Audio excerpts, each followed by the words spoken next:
प्रणाम मित्रों। हम ओशो की ग्रुप थेरेपीज़ के बारे में बात कर रहे हैं और आज हम बात करेंगे नो माइंड के बारे में। जी हाँ मित्रों, हमारे साथ मौजूद हैं माँ धर्म ज्योति जी, जो कि खुद गवाह रही हैं उन सब ध्यान विधियों की जब ओशो ने कराई थी। तो आज हम माँ धर्म ज्योति माँ से पूछेंगे कि ये ध्यान विधि ओशो ने क्यों बनाई, इसका क्या लाभ है, क्या महत्व है। आपका बहुत बहुत स्वागत माँ। Thank you so much. Thank you. और जैसा कि हमने कहा कि हमने पहले एपिसोड में बात की थी मिस्टिक रूज पर, तो आज हम बात करेंगे नो माइंड पर। तो ये ध्यान विधि ओशो ने क्यों इजाद की, इससे पहले मिस्टिक किया, तो क्या कोई दोनों में संबंध था, कोई इसका एक पड़ाव था ये वाला ध्यान, ये कितने दिनों का है, क्या होता है, क्या लाभ है। पहले ओशो ने हमें मिस्टिक रोज थेरेपी दी। कुछ दिनों बाद फिर अनाउंस हुआ नो माइंड और बॉर्न अगेन ग्रुप का। तो नो माइंड ग्रुप जो है वो 7 दिन का ग्रुप है और 2 घंटे रोज़ होता है। हालांकि ये भी रेजिडेंशियल ग्रुप है। प्रोग्राम सुबह डायनामिक से लेके संध्या सत्संग तक चलता है और लंच के पहले अक्सर हम 2 घंटा ये ग्रुप करते हैं, जैसे 11 से 1 बजे तक। इस ग्रुप में पहले 1 घंटा जिब्रिश करते हैं। जिब्रिश के संबंध में ओशो समझाते हैं हमें कि भीतर जो बकवास भरी पड़ी है आपके भीतर, उसे बाहर फेंको, अनर्गल बोलो, कोई भी मीनिंगफुल वर्ड्स का उपयोग मत करो। कहते हैं जैसे आपको चाइनीज़ नहीं आती है तो चाइनीज़ भाषा में बोल दो, जापानीज़ भाषा में बोल दो, लेकिन जो अपनी भाषा है उसमें मत बोलना। तो मीनिंगलेस वर्ड्स बोलने हैं, बिल्कुल अनर्गल बोलना है। तो ये जो जिब्रिश शब्द है जब्बार से आया हुआ है। जब्बार एक सूफी संत थे, उनका एक ही उपदेश था, जिस अगर हम उनको उपदेश कहें, शिष्यों के साथ बैठते थे और ऐसे ही जिब्रिश करते थे, अनर्गल बोलते थे और उनके शिष्य भी उसमें ज्वाइन हो जाते थे, जिब्रिश करते थे। जिब्रिश के बाद सब मौन बैठ जाते थे। तो ओशो का भी ये देखना है कि सीधा मौन बैठना लोगों के लिए मुश्किल है, क्योंकि भीतर विचार चलते ही चलते हैं। तो पहले इन विचारों को बाहर फेंको और फिर मौन बैठ जाओ। तो 1 घंटा जिब्रिश चलती है। उसके बाद बेल बजती है, जिब्रिश स्टॉप हो जाती है और सब मौन में बैठ जाते हैं। मौन बैठेंगे तो वही बात है जैसे हमने मिस्टिक रोज में भी की है, वाचर ऑन द हिल। मौन बैठेंगे तो सिर्फ साक्षी बन के बैठ जाएं। भीतर कोई संघर्ष नहीं, विचार चल रहे हैं कि चलो जी मैं विचारों को स्टॉप करूं, क्यों चल रहे हैं विचार, कैसे विचार चल रहे हैं, इस बातों में पढ़ो ही मत। ऐसे बैठो जैसे सड़क के किनारे बैठे हो और कुछ भी सड़क से चल रहा है, गाड़ियाँ जा रही हैं कि बैलगाड़ी चल रही है कि लोग जा रहे हैं, आप मात्र देख रहे हो। तो देखने वाले बन के बैठ जाओ। अगर धीरे धीरे ये बैठना आ जाए तो कुछ ही समय में हमारी कहें कि मन से जो हमारा तादात्म्य है वो टूटने लगता है। थोड़ी बीच में गैप आती है मन में और साक्षी के बीच, जैसे साक्षी अलग है और ये विचारों की धारा चल रही है और मैं उसे देख रहा हूँ। एक बार ये गैप, ये डिस्टेंस, ये दूरी, यहाँ की कहें कि ये आइडेंटिफिकेशन हमारा मन से टूट जाए तो इसका परिणाम ये होता है कि फिर हम मन के मालिक हो जाते हैं। साधारणतः हम मन से एक होते हैं, totally involve in the mind, जैसे हम ही मन हो जाते हैं। साक्षी का कोई पता ही नहीं होता है, मन जो कहता है करते रहते हैं। तो ध्यान से धीरे धीरे इस मन से हमारा तादात्म्य लूज़ होता जाता है और एक पॉइंट आती है जब आप बिल्कुल दूर से देख सकते हो कि भाई ये मन की सिलसिले चल रहे हैं, विचार चल रहे हैं और मैं तो सिर्फ देखने वाला हूँ। एक बार उस देखने वाले में हमारी प्रतिष्ठा हो जाए, ये बोध गहरा हो जाए कि मैं तो देखने वाला ही हूँ, बाकी सब ये मेरे आसपास जो भी चल रहा है वो मेरे से अलग है, ये दूरी का एहसास आ जाए तो जैसे भीतर मालिक जग गया, फिर आप मन को कह सकते हो चुप बैठ। मन का फिर उपयोग कर सकते हो जैसा करना चाहो। मन आपका उपयोग नहीं करेगा।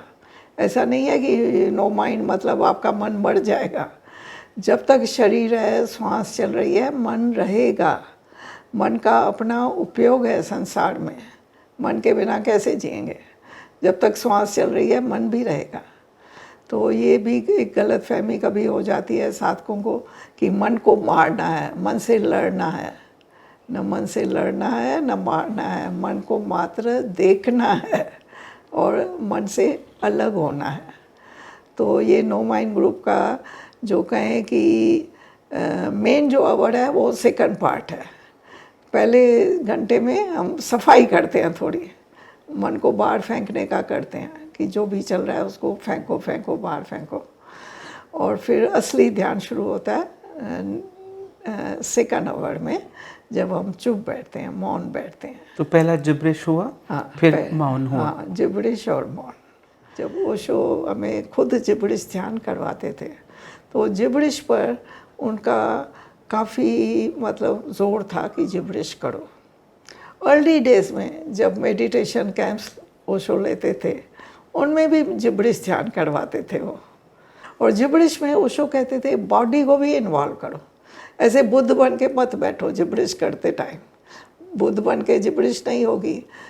थोड़ा लूज़ होके बैठो, टांगे फैला के बैठो, बॉडी को लूज़ छोड़ो, पकड़ के मत बैठो।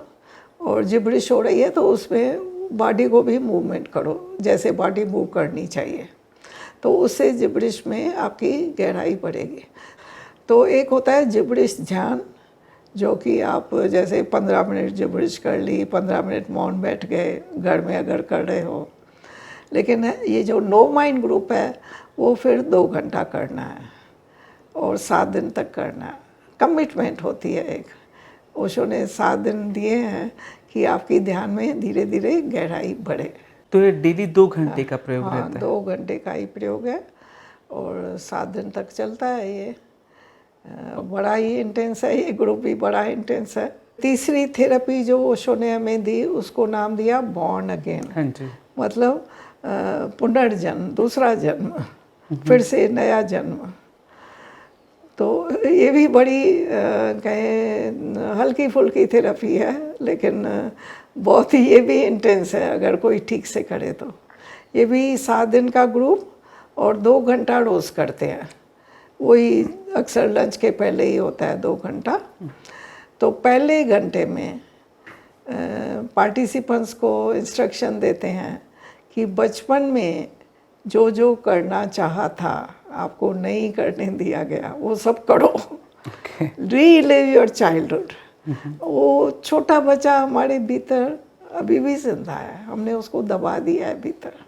Allow him, allow your child to come out and do whatever he wants to do. तो उसमें म्यूज़िक का बहुत उपयोग करते हैं हम, लोगों की एनर्जी मूव हो जाए। तो पहला घंटा जो होता है इस ग्रुप में बड़ा ही कहें प्लेफुल होता है। टॉयज, बैलून, सब कुछ। टॉयज लोगों को कहते हैं अपने ले आओ, वहाँ भी सप्लाई करते हैं। बलून्स होते हैं, भाग दौड़ होती है, बच्चे एक दूसरे से खेलते हैं, कूदते हैं, जो करना है करो। फिर उसमें एक इंस्ट्रक्शन होता है कि कोई किसी को हर्ट नहीं करेगा, ये ख्याल रखना है। बाकी जितनी मस्ती करनी है करो। और कोई बच्चा अगर अकेला रहना चाहता है, बैठना चाहता है चुप, तो किसी के साथ कोई ज़ोर ज़बरदस्ती नहीं करनी है। अगर 2 बजे दोनों राज़ी हैं आपस में, कूदो, मस्ती करो तो ठीक है।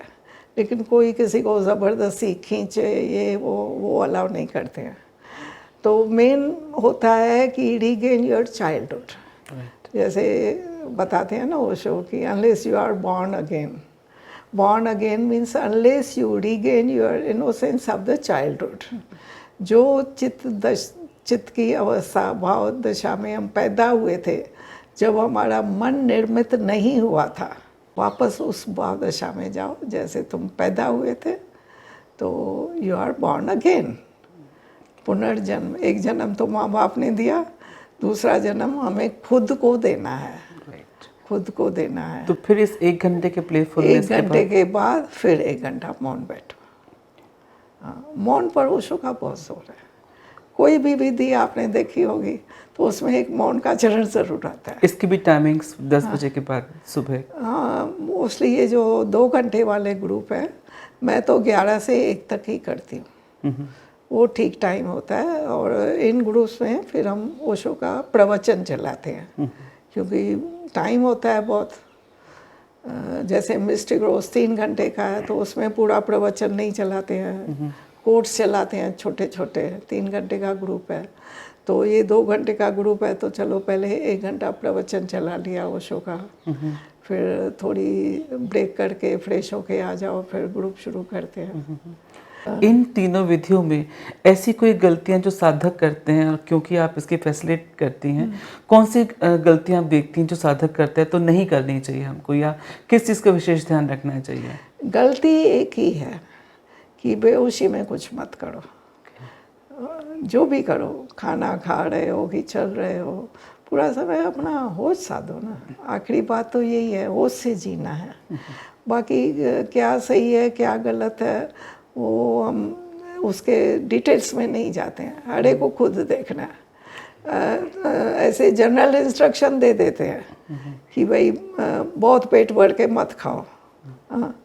फिर तो जिसको जितना खाना है खाएगा ना। होश पूर्वक खाओ, सुनो शरीर की सुनो। शरीर इशारा देता है पेट कि बस हो गया, तो सुनो शरीर के इशारे सुनो, स्वाद बस मत खाते रहो। और इन ग्रुप्स में मेन इंस्ट्रक्शंस होता है कि अपनी वाटर बॉटल ज़रूर साथ रखें, क्योंकि बॉडी जो है ना बहुत टॉक्सिन्स रिलीज़ करती है। स्पेशली ये मिस्टिक रोज में, ये तीनों ग्रुप में कहें तो पानी पीते रहो पूरा समय। खाना जितना कम खाओ आपके लिए अच्छा है, पानी खूब पियो। तो 7 डेज यही चलता है 2 घंटे का, जो आपने बताया। तो इसके लिए भी पहले कोई पात्रता देखी जाती है, जैसे कोई तबीयत खराब को लेके या प्रेशर नहीं हो, ऐसा कुछ? इसमें ज़्यादा कुछ नहीं है, इसमें ज़्यादा कुछ नहीं है, कंडीशंस नहीं है। बस एक ही कंडीशन है कि ओशो के ध्यान किए हो पहले से। फ्रेशर्स के लिए भी नहीं है? हाँ, एकदम फ्रेश आके कोई बैठ जाए तो मुश्किल हो जाएगी उसको जिब्रिश करना। तो ये जो ओशो की बाकी विधियां हैं, जैसे सक्रिय ध्यान है या कुंडलनी, इस तरह के जो प्रयोग हैं वो हमें तैयार करते हैं इन थेरेपीज़ के लिए। तो पहले उन प्रयोगों से गुजरो और फिर आगे ये जंप लो थेरेपी करो करके। कि मैं आपका बहुत बहुत धन्यवाद। आपने इतनी खूबसूरती से, इतनी बारीकी के साथ उसके लाभ बताते हुए, उसके उपयोग बताते हुए हमें इस ध्यान विधि से, इनफैक्ट इस थेरेपी से अवगत कराया। आपके को फिर से थैंक यू, धन्यवाद। ये मेरा आनंद था, मैंने बात की। Thank you.